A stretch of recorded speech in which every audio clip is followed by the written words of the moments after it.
Welcome to the Flashcast series by Full Spectrum Education. Hey guys, welcome to the Flashcast.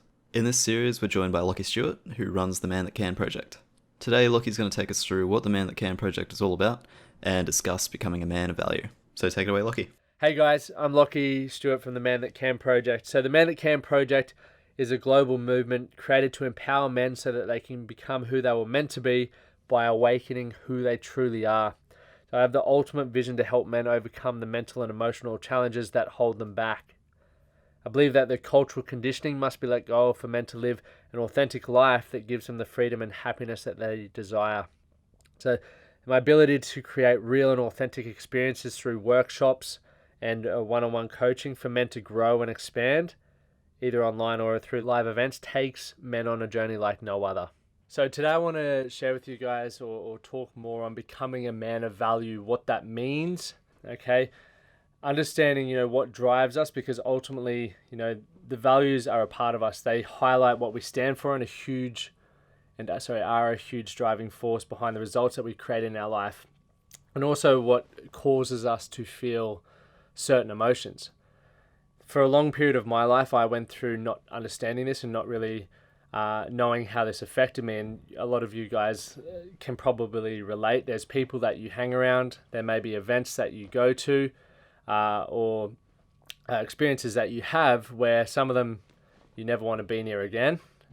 And then the flip side of that is sometimes you meet people that you feel like you've been best mates forever, or a certain experience that you have is something that you just get so engaged in because it aligns with what your values are. And I carry my values around on my phone, on my screensaver, because I know the things that are really important to me at this point in my life. And one thing to be aware of around this, gents, is that throughout your life, as your priorities change, your values are going to change.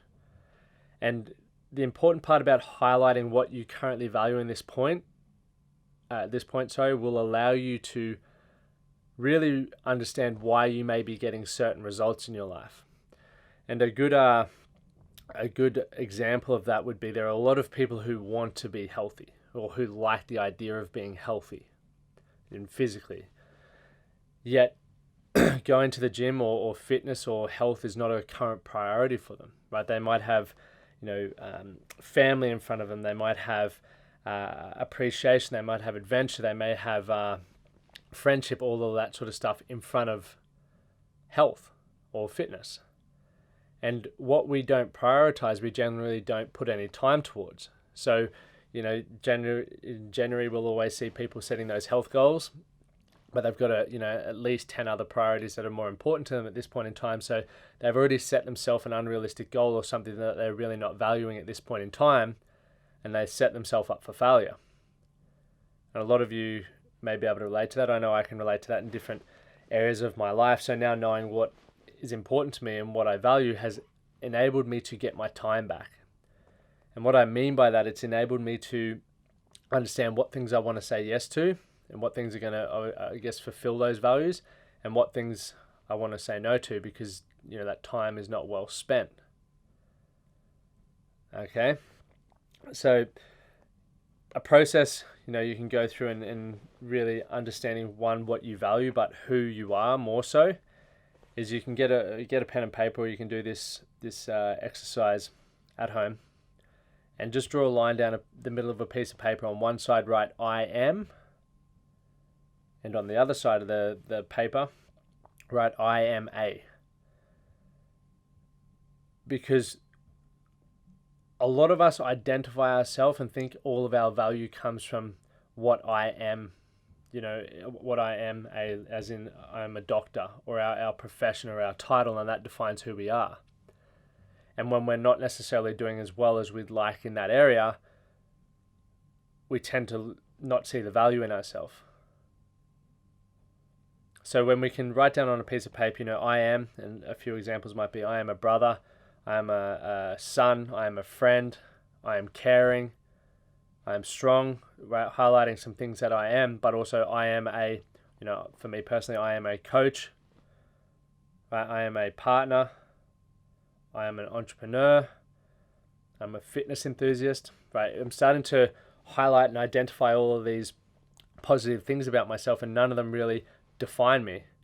Right? There was a point in my life where I allowed a certain title to become who I was as an individual, and that was a rugby player. And when that fell apart, I didn't really have any sense of belonging or meaning. And therefore, I felt as an individual I didn't have any value. And I know full well, as I have many conversations a day with men from all walks of life, that are a lot of men walking around not feeling like they are worthy and not feeling like they have much to offer. So where you can really start to identify your values is think about what's important to you right now. So if you've still got that piece of paper handy, right, what's important to you right now? And take 2 minutes. So if you're listening to this, pause it, set your phone for 2 minutes, and write down all the things that are important to you, right? It could be, I'm just going to name some random things, but it could be surfing, it could be love, it could be money, it could be success, it could be recognition, it could be freedom, right? It could be family, it could be acceptance, right? And just write down as many things that come to your mind as possible over the next 2 to 5 minutes. And once you've done that, I want you to come back and circle the top 10, so the top 10 that are the most important to you.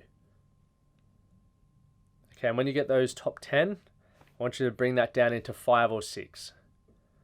Okay, 5 or 6 of which would be your, the most important. If you can group any together, like for me, one of the values that I have is appreciation, but I also know that to me is significance and recognition. But I've just grouped them together and I've given that meaning of what appreciation means to me. So like I said earlier, guys, appreciation or any value that you have can mean something completely different to you as it may to the person next to you. And that's okay, right? Because we're all entitled to give our own meaning to the word. So once you've circled your top 10, then brought it down into your top 5, put them in order of priority. So for me, health is my number 1. Then happiness, integrity, appreciation, adventure, and growth. Now, when I think about a lot of the things that I want to achieve in my life and how I, really feel like I'm a man of value and I'm valuing myself and I'm adding value, a lot of the decisions that I choose to make need to be based around, will it align with my value at this point in time, right? So if it doesn't, 9 times out of 10, obviously there's always the exception, but 9 times out of 10, I'm not going to do that certain thing. Because if it doesn't align with something that's going to make me happy, why would I choose to do it?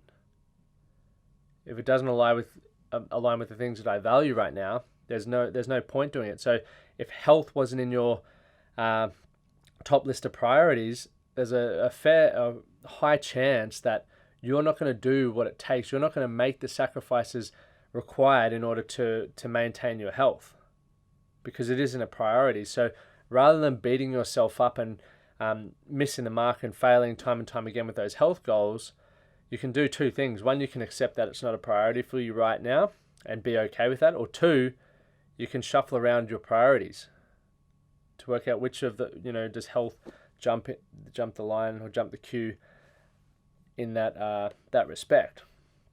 But moving forward, obviously, becoming a man of value is unique to all of us, but it puts us in a position where we feel like we're in control of our life. We feel like we have something to offer and we feel like we're of value. And the ripple effect of that allows us to feel fulfilled, feel happy, and feel like we're adding to something bigger than ourselves. But gents, if we don't take the time, right, to ever reflect on this and check in with ourselves, how are we ever really going to know? Right, a lot of what we think is valuable or what we feel we're working towards is based off other people's opinions or other things that we've been told we need to become, but it may not align with us. So the moment that we start, connecting with ourselves a bit more and understanding what we value and how we want to add value to the world, the moment that we can start making some decisions around how we're going to get there. So thank you guys for listening to this segment on how to become a man of value. If you take a moment to do those exercises, and I highly recommend that you do, you'll have a lot more clarity around and bring more awareness into your life around why certain things make you feel good and other things don't. Why certain people or relationships in your life you really enjoy being around and others you don't. So thank you guys. And next week, guys, we're going to be talking about the 8 areas that all men must master. So see you back next week. Thanks for listening to today's Flashcast. If you have any questions at all, don't hesitate to email into us at info@fsedu.com.au, and be sure to tune into our social channels so you don't miss the next episode. Thanks, see you next time.